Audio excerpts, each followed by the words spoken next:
நமது ஆட்சியில் ஊழல் இருக்காது. தவேக தலைவர் விஜய் பேச்சு. விஜயை முதலமைச்சராக அமர வைப்போம். தவேக பொதுச் செயலாளர் ஆனந்த் சூளுரை. ஹைட்ரோ கார்பன் எடுக்கும் திட்டத்தினை கைவிட வேண்டும். செல்வ பெருந்தகை வலியுறுத்தல். எல்லோருக்கும் எல்லாம் என்பது திராவிட மாடல். உதயநிதி பேச்சு. எந்த ஆண்டும் இல்லாத வகையில் சித்திரை திருவிழா சிறப்பாக நடத்தப்படும். அமைச்சர் பழனிவேல் தியாகராஜன் உறுதி. எம்சாண்ட் மணல் ஜல்லி விலையை 1000 ரூபாய் குறைத்து விற்க வேண்டும். தமிழக அரசு உத்தரவு. இனிமேல் தமிழக அமைச்சரவையை சிறையில் தான் கூட்ட வேண்டும். தமிழிசை விமர்சனம். வெறுப்பை கடந்து மனிதத்தை வளர்ப்போம். பகல்காம் தாக்குதல் குறித்து விஜய் ஆண்டனி கருத்து.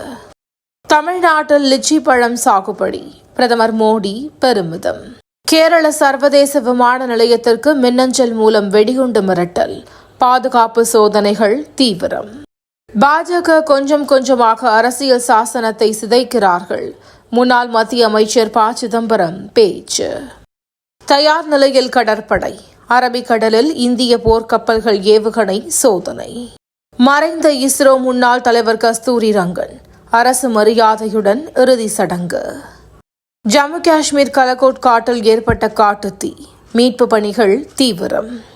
இன்றைய IPL போட்டி. ராஜஸ்தான் குஜராத் அணிகள் மோதல். தினந்தோறும் காலை தலைப்புச் செய்திகளை உடனுக்குடன் தெரிந்து கொள்ள வணக்கம் இந்தியா நியூஸுடன் இணைந்திருங்கள்.